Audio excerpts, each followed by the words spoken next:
టిపికల్‌గా అన్ని వైరల్ ఫీవర్స్‌కి అయితే ఎలాంటి సింప్టమ్స్ ఉంటాయో, అలాంటి సింప్టమ్స్‌తోనే మొదలవుతుంది. ఫీవర్, హెడేక్, బాడీ పెయిన్స్ గాని, వీక్‌నెస్, మజిల్ క్రాంప్స్ వీటితో పాటుగా అండి మమ్స్ అంటేనే మెయిన్‌గా పెరోటిడ్ గ్లాండ్స్ ఎఫెక్ట్ అవుతాయి. అంటే మన సెలైవరీ గ్లాండ్స్. కామన్‌గా ఇక్కడ మన పెరోటిడ్ ఏరియా అంటారు. ఇయర్ లోబ్ కింద బోత్ ఈ టెంపోరో మాండిబులర్ జాయింట్ ఈ ప్లేస్‌లో ఇక్కడ ఉంటాయి పెరోటిడ్ గ్లాండ్స్.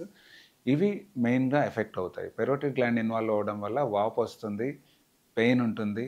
పర్టిక్యులర్‌గా మౌత్ ఓపెన్ చేయడానికి కానివ్వండి, చీవ్ చేయడానికి, స్వాలో చేయడానికి డిఫికల్టీ ఉంటుంది. Important symptom with mumps.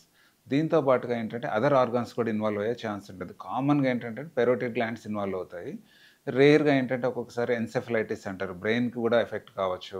Other organs like pancreas కానివ్వండి, గోనట్స్ లైక్ ఓవరీస్ గాని, టెస్టిస్ గాని ఇవి కూడా ఇన్వాల్వ్ అయ్యే ఛాన్స్ ఉంది. బట్ ఇన్సిడెన్స్ వచ్చి చాలా తక్కువ ఉంటుంది. బట్ ఇన్వాల్వ్ అయినప్పుడు మాత్రం కాంప్లికేషన్స్ అనేది కొంచెం సీరియస్‌గా ఉండొచ్చు.